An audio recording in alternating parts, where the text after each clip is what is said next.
আমার দেশে মেয়েরা এত সোজা, আর ছেলেরা এত পরিমাণ বাটপারি জানে।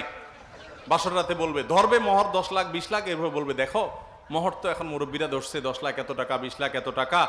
এখন আমি তো এখনো উপার্জন ওইভাবে করতে পারি না, অল্প স্বল্প ইনকাম।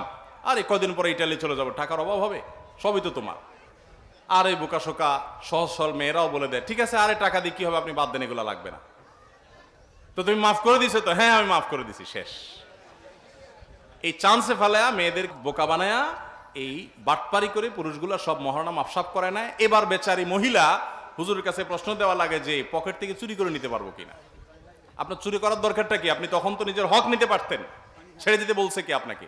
অবশ্য না ছেড়ে উপায় নাই, কারণ মহিলা যদি বাসরাতে বলে যে না চান্দু টাকা দেয়া ছাড়া কথা নাই, আগে মোহর পরিশোধ করো, তখন তো বলবে বাপরে বাপ, এই মহিলার সাথে গড় করবো কেমনে, ওই বাসর থুয়া ছেলে পালাবে। আমাদের সমাজে মেয়েদের অধিকার আমরা নানাভাবে বলণ্ঠিত করি এবং নষ্ট করি, তাদের মোহর ঠিক মতো দেই না। তো যাই হোক, মা বোনদের অধিকার তাদের পাওনা দিয়ে দিবেন, টুকটাক তাদের হাত খরচে দেওয়া উচিত। তাদের মা আছে, বাবা আছে, খোঁজ খবর নিবে, যতটুকু পারেন সাধ্য অনুযায়ী তাদেরকে খোঁজ খবরের জন্য বা হাত খরচের জন্য টাকা পয়সা দিবেন।